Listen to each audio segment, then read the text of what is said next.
Welcome to my maths classes.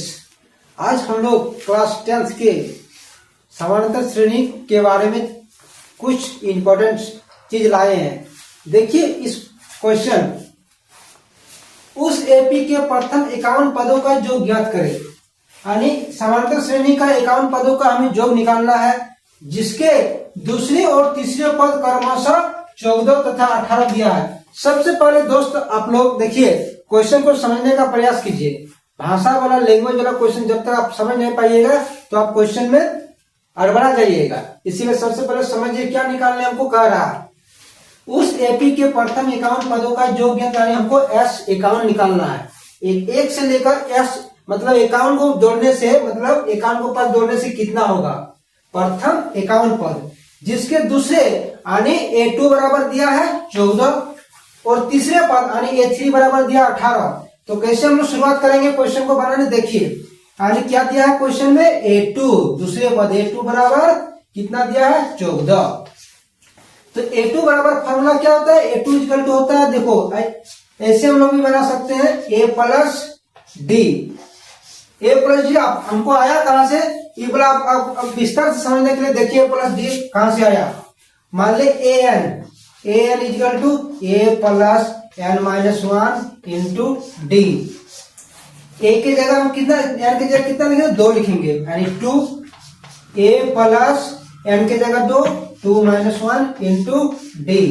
तो A2 equal to A plus 2 में 1 गया है, यानी 1 इंटू डी यानी प्लस डी।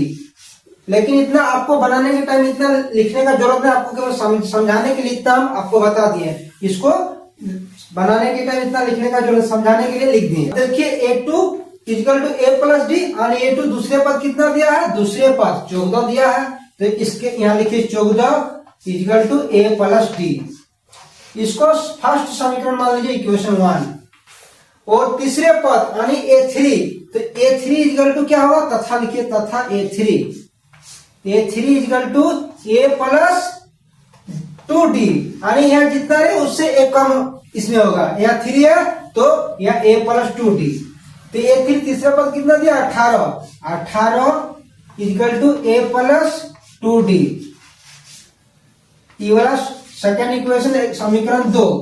अब समीकरण 1 में समीकरण 2 को घटाने पर इसको लिख दीजिए कि समीकरण 1 तथा 2 से, समीकरण 2 से 1 में 2 को घटा दीजिए, आपका A और D का मान निकल जाए, उसके बाद S51 निकाल लेंगे। तो समीकरण 1 कितना दिया है? 14 equal to A plus D। समीकरण 2 कितना दिया है? 18 equal to A plus 2D।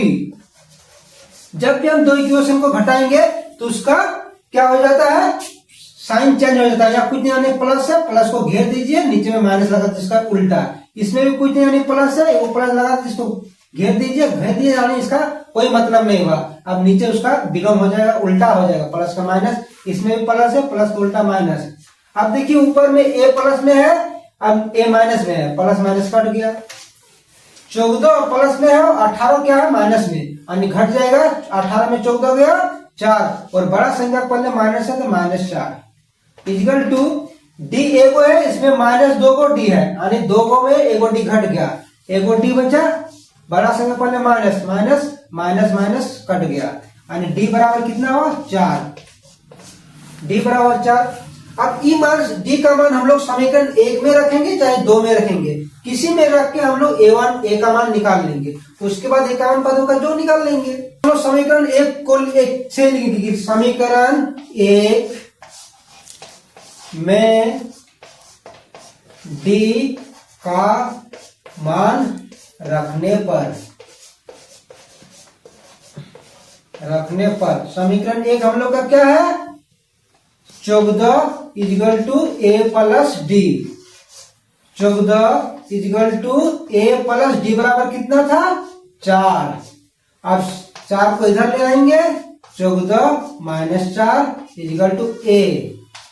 14 में 4 गया यानी 10। A बराबर कितना आया? 10। A equal to 10। अब यही मान हम लोग, अब हम लोग कितना निकाल लेंगे? 51 पदों का योग, यानी S51। n बराबर s 51, SN equal to formula लिखिए क्या होता है n/2 into 2a plus n-1 into d। ठीक, अब इसमें हम लोग बिठा देंगे, इसलिए लिखिए कितना बोला n वहां पद यानी 51 पद यानी s 51 इक्वल टू n के जगह 51 लिखेंगे 51/2 ब्रैकेट बंद 2a बराबर कितना निकला 10 यानी 2 गुना 10 प्लस n के जगह 51 माइनस 1 d के जगह d बराबर 4 है। अब इसको हल करेंगे यानी 51/2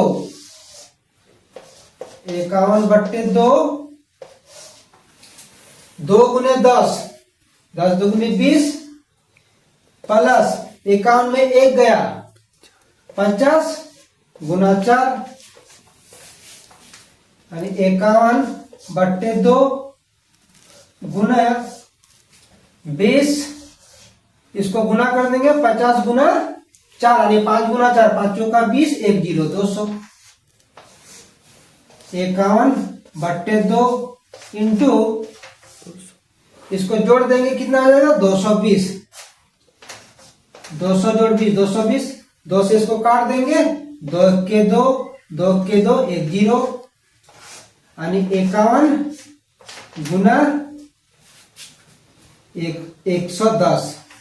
अब इसको हम लोग गुना कर देंगे कितना आ जाएगा 5 6 1 1 0 यानी 5610। आंसर हम लोग का कितना आया 5610। वीडियो को आप लोग को कैसा लगा कमेंट में जरूर बताइए।